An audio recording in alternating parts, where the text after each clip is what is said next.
guys don't have to strain your eyes too hard. There isn't a bear in here, but we will move on to enclosures that do have our bears. It's just nice to have one cohesive launching spot as we're coming on out. Alrighty, that looks like everybody. We will move on to our other enclosures in just a moment. That's where Holly and Lucky are. I do just like to stop here so you guys can kind of get a look of what our personal enclosures do look like.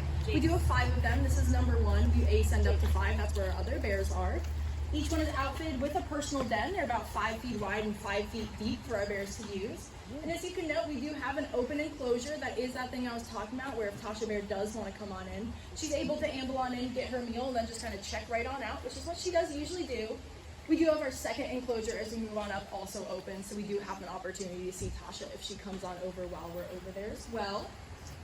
But without further ado, we can go ahead and move on up to our bears.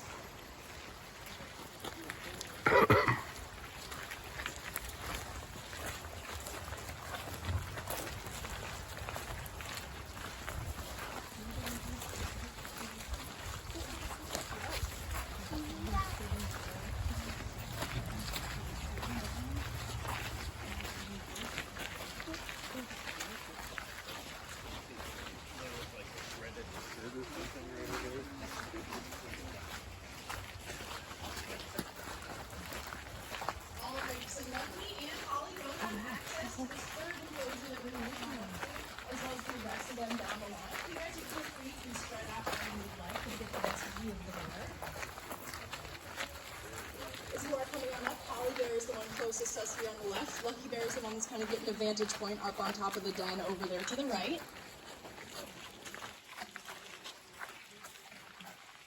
So as I said, this is Miss Holly Bear. She is our 12-year-old female. That actually does give her a really important mantle here at the North American Bear Center. That does give her the role of matriarch. Now, bears do live in a matriarchal society, and that is awarded to the eldest female bear. Tasha Bear, who I've mentioned a little bit, is 10 years old. And that 2-year does make a difference, especially if you see the 2 of them. Tasha's got about 80 pounds on Holly, but that doesn't matter whatsoever. It does specifically go to that elder bear. Now, when it comes to aging a black bear, it is a little difficult. We are lucky enough to have known when these bears were born. We have records to be able to verify that. But in the wild, it is pretty difficult. You have to be able to grab one of their teeth, bisect it, and then count the rings like a tree. Calcium builds up in those big white blocks during the normal activity time outside of hibernation. And then during hibernation, when they're not ingesting calcium, they're able to build it up. There's a firm reduction line, a dark one that forms. So we're able to count those and be able to have those increments, count them just like a year. Now, in captivity and in the wild, we're usually looking about 21 to 37 years old, but just as I said, I'm not brave enough nor stupid enough to be doing live dentistry on any of these bears, much less a wild bear that I encounter.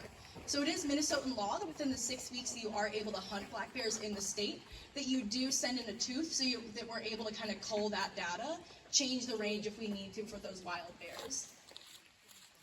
Holly Bear, we got her, she's from Arkansas, but interestingly enough, we actually don't think that she's a southern bear. I do know where Arkansas is on the map, but interestingly enough, or not interesting, it's pretty tragic, but in the 1950s, 1960s, Arkansas had hunted down their bear population to about under 50 individuals.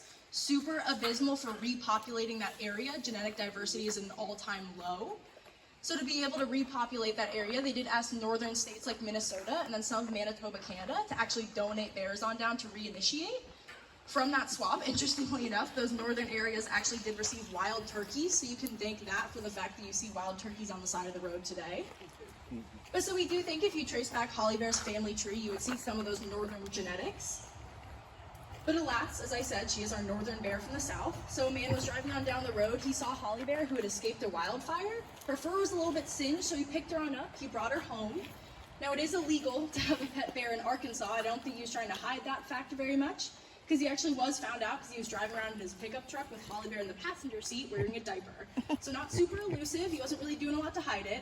So Fish and Game did catch wind of this, and they actually did end up seizing Miss Holly Bear. She was